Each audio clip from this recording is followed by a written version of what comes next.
Не мога да разбера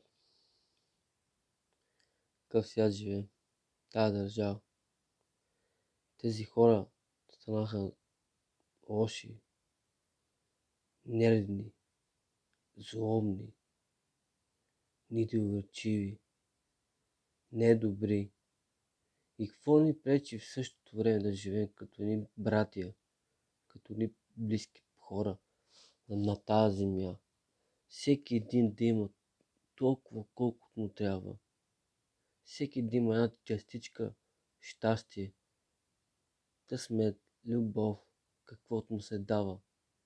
Да няма гладни на тази земя, да няма просеци, да няма бедни, да няма богати толкова колкото има и бедни.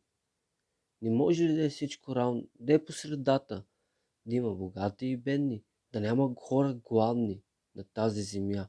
Това е грехота към Господа. И Господ гледа отгоре на нашите грешки, безсъвестни и безморални и безчувствени.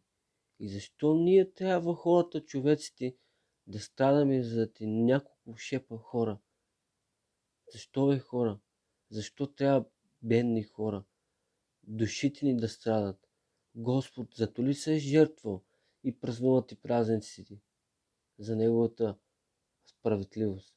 Не, хора, разберете го едно. Всека жива душа на тази земя ще се иди от тази земя. И всеки жив човек, ако не го осъзнае праведно и честно и съвестно, да не помогне на този човек, който няма и който е изстрадал и който има благото на Господа и не помогне на другия, той ще бъде страдателен човек. Не може всички хора на тази земя да не сме такива. Да, знам, че има хора, които искат да дадат, ама те ги дават по грешния път. Хора искат да помагат по грешния път. Хора искат да дават, но дават по грешния път. Не може в тази земя, този народ, български, не може да сме все така. Хора, трябва ние да сме си всички единни, да си помагаме.